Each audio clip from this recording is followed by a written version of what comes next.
¿Está contento? Sí, muy contento. Lo veo muy cambiado físicamente. Sí, he cambiado un poquito. Feliz. Muy feliz de ver a su familia. Muy feliz. Ahora vamos a comenzar un capítulo nuevo en nuestras vidas y ya pronto haremos los comentarios, pero por ahora queremos la privacidad. Felipe tiene un poco de miedo de salir. No, no tengo miedo. Ya yo le pagué mi deuda a la sociedad y ahora hay que comenzar un nuevo capítulo. ¿No le teme un poco a los políticos de Hialeah que estuvieron? Yo no le tengo miedo. Felipe. Bueno, hasta luego. Gracias. La declaración de Luis Felipe Pérez, y entonces le pedí a Erika que me contara el entorno de toda esta situación. Erika no podía quedarse hasta el programa, así que conversamos hace unos minutos. Capítulo 1, se llevó una sorpresa muy grande el señor Felipito cuando te vio a la salida de la cárcel. Sí, Pedro, llevaba casi 5 años, 2 meses en prisión. Muy pocas personas sabían, su círculo cercano estaba esperándolo su madre, creo que una de sus tías, muy cambiado. Personalmente creo que para mí fue un impacto, su físico, no lo reconocí, estaba mucho más delgado, usando lentes, pero obviamente para él fue muy importante ver a su madre que lo ha acompañado durante todo este proceso.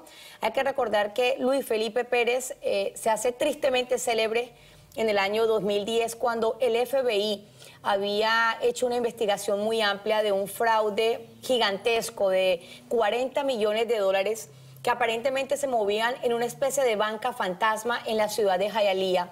Este señor, cuando es contactado por los agentes federales, Pedro, inicia ese proceso de decir cómo funcionaba ese fraude de esquema piramidal. Y obviamente entrega documentos, cheques y listas con nombres de políticos muy importantes. Obviamente su declaración fue una sacudida muy grande para el círculo político de Hialeah. Por cierto, un exalcalde de Hialeah, Julio Robaina, pasó, por cierto, por una corte, fue absuelto. El actual alcalde de Hialeah, Carlos Hernández, le prestó o invirtió dinero con el señor Luis Felipe Pérez. Hubo una situación famosa en la que dijo que primero retiraba el capital y después cobraba intereses. Después, bajo juramento, cambió la historia y dijo que sí había cobrado intereses de 3% mensual. ¿Habrá gente temblando porque Luis Felipe Pérez sale de la prisión? No sé si hay gente temblando, pero yo le pregunté hoy que si tenía miedo de regresar a Hialeah. Me dijo que no le tiene miedo a nadie.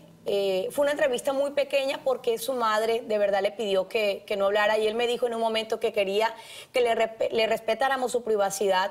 Pero dijo que no le tiene miedo a los políticos en Hialeah. Hay mucha gente a la que le quedó debiendo dinero o a la que le estafó el dinero, Pedro, y es tal vez una de las preocupaciones que tenían en su familia. Acuérdate que de los 40 millones que se mueven en estos préstamos en los que aparentemente Luis Felipe Pérez pagaba intereses ilegales de hasta un 36%, hay muchas personas que perdieron dinero con él. Entre ellos el propio alcalde actual de Hialeah, Carlos Hernández. Carlos Hernández lo ha dicho públicamente que le prestó $180,000. En un comienzo, cuando se le preguntaba si había recibido intereses ilegales, el alcalde de Hialeah decía que no. Su teoría era que había recibido primero, como tú señalabas, el principal. Alcanzó a recibir en cheques cerca de $100,000, pero este año ya, cuando testificó en el juicio del exalcalde Julio Robaina, lo hizo bajo juramento y aceptó que en efecto recibió pagos de interés ilegal de un 36%. Había pasado ya esto en el año 2007 a 2009 y por esa razón la justicia federal no lo lleva a ningún juicio o ninguna acusación formal porque después de un año bajo los estatutos de la Florida el crimen básicamente queda condenado. Un señor que sale, me imagino, un poco desorientado hoy, sí. Primera vez que ve la luz de la libertad desde el 2009, cumplió 5 años y 2 meses de prisión. ¿Lo que veías en sus ojos reflejaba lo que te dijo en esa breve entrevista? Yo creo que estaba tranquilo, estaba alegre, sonreía mucho. E incluso cuando recién sale, su madre le dijo, mira, no quiero que hables, pero él me dijo, estoy muy contento. Obviamente le digo, usted sabe que afuera lo está esperando gente que no está tan contenta, obviamente. Él dijo, yo ya he pagado mi deuda con la sociedad. Obviamente fue una persona que cooperó con las entidades federales y por su cooperación justamente recupera su libertad en el día de hoy. Hay que recordar que cuando a él lo sentencian en diciembre del año 2010, la primera sentencia fue de 10 años de prisión. Básicamente logró una reducción de la mitad de su sentencia, de un total de 120 meses. Apenas cumplió 62 meses en prisión. Parte de esa reducción la logra testificando en el juicio contra el exalcalde de Jayalía, Julio Robaina, a quien las agencias federales estaban acusando de evasión de impuestos. Hay que recordar también que el matrimonio Robaina sale absuelto por un jurado este año, y pese a que el FBI y a que la Fiscalía Federal no logró esa acusación o encarcelar al matrimonio Robaina, sí se le concedió a Luis Felipe Pérez, conocido como Felipito, esa rebaja de sentencia, y por eso está hoy en libertad, Pedro. Una más, has hablado con autoridades a lo largo del tiempo, revisando detalles de este caso.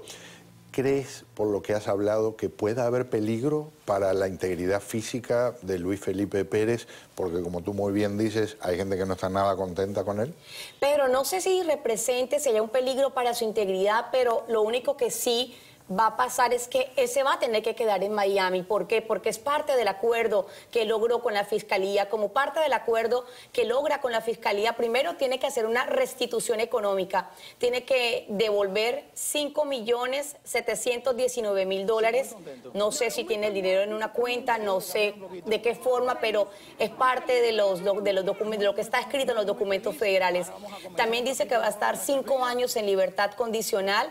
No puede salir de Miami a menos que pida una autorización a la Fiscalía Federal. Va a estar durante 24 meses con un grillete electrónico. Me imagino que es parte de la vigilancia que quieren hacer sobre él. Va a tener una autorización para trabajar con aprobación de ese oficial que le esté revisando su proceso de libertad condicional. Algo muy particular, va a tener prohibido hacer préstamos bancarios. No puede solicitar hacer préstamos bancarios. ¿Por qué será? Ni aplicar para tarjetas de crédito, a menos que pida una autorización y que le den una autorización para esto los fiscales federales. Así que va a ser llamativo, creo yo, ¿no? Ver que este hombre que tuvo esta banca en Jayalía, que de una u otra manera también lastimó a mucha gente, porque mucha gente que confió en él, que le entregó dinero y perdió el dinero con él, va a estar en esa misma comunidad, porque aparentemente, por lo que leí en los documentos, él va a tener que permanecer en la casa de su madre, y su madre ha vivido en esa comunidad por muchos años. El joyero de Jayalía se crió en esa ciudad y justamente por eso conocía a todas estas figuras importantes de la política local. Hay que recordar también que el alcalde Hernández en este momento aparentemente todavía continúa bajo una investigación de la Comisión de Ética, que estaría determinando si mintió o no en el año 2011, en el momento en que le dijo a los medios de prensa que nunca había recibido ese interés del 36%, y este año tuvo que aceptar que, en efecto, Felipito sí le había pagado cheques con un interés del 36% al año. Muchísimas gracias a Erika Carrillo.